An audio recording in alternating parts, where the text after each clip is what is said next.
America's school system could mandate a class that would improve all facets of life for its students.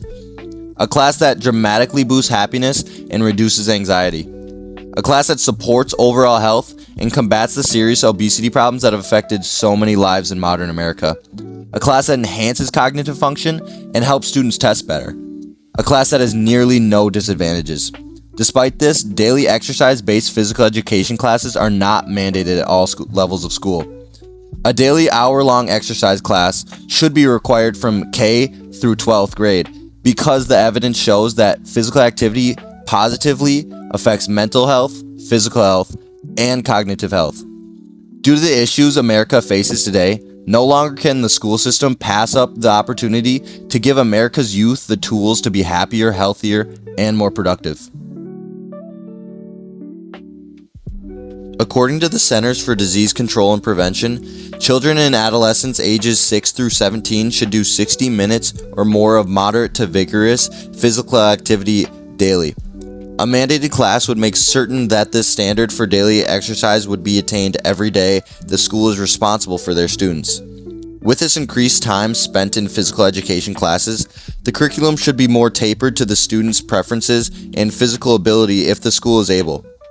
At the junior high and high school levels, classes with varying intensity and activities would be offered. For students who prefer intense competitive activity, a class similar to team sports or strength training should be available. For those on the opposite side of the spectrum, classes similar to lifetime activities or personal fitness would be offered. This allows students to participate in classes more suited to their wants and needs. The grading system for these mandatory physical education classes ideally would encourage students to fully invest themselves in the class as well as to make success achievable for all students. To best fit that criteria, effort and participation would be the basis on which students are graded. Effort-based grading allows students to earn good grades whether they're athletic and physically fit or not.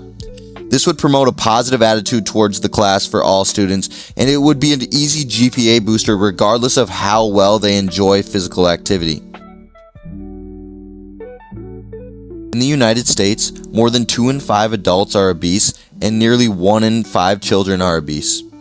Furthermore, 19 states in America have obesity rates over 35%, increased from 16 states just last year. A decade ago, no states had obesity rates over 35%.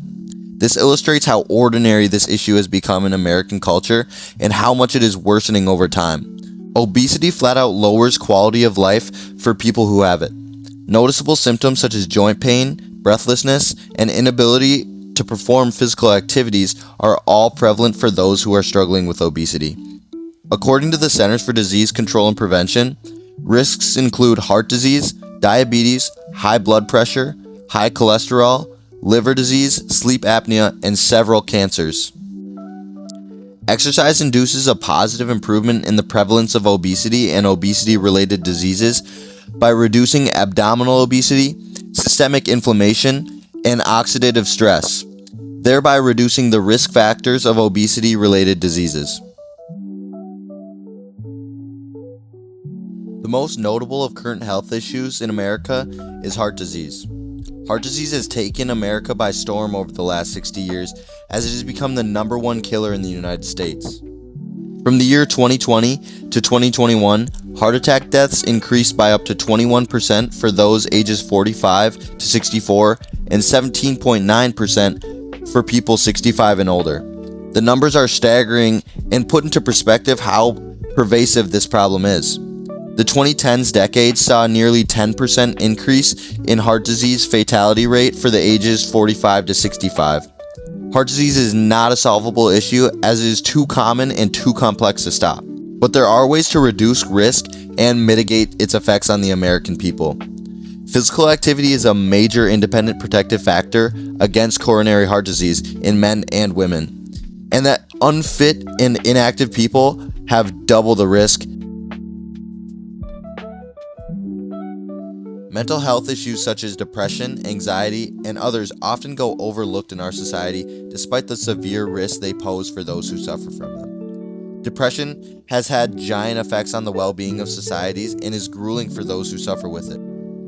According to the Mayo Foundation for Medical Education and Research, depression is described as the persistent feeling of sadness or loss of interest. Major depression can lead to a range of behavioral and physical symptoms. These may include changes in sleep, appetite, energy level, concentration, daily behavior, or self-esteem. Adolescent emotional well-being has seen a steep decline over the past half-decade. By some measures, depression and anxiety have doubled since the pandemic, and 93% of school workers report seeing an increase in anxiety since 2019. Mandating daily exercise would be an effective action in combating the youth mental health crisis. This is due to exercise's effects on stress and feelings of happiness. Exercise reduces levels of the body's stress hormones, such as adrenaline and cortisol. It also stimulates the production of endorphins, chemicals that are the body's natural painkillers and mood elevators. Studies also illustrate that children who practice regular aerobic activity perform better on verbal, perceptual, and arithmetic tests compared to sedentary ones of the same age. The research shows that activity has significant and positive effects on cognitive function and classroom success. A common argument against a mandatory gym class such as this is athletics. A daily high-intensity gym class before athletic events could affect performance. Those who are in athletic after-school activities will be given the option of other electives to do while peers are doing their gym class.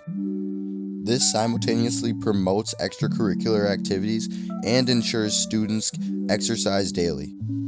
With this said, the pressure now falls upon parents, board members, and politicians to give our students the tools they need to succeed throughout their life.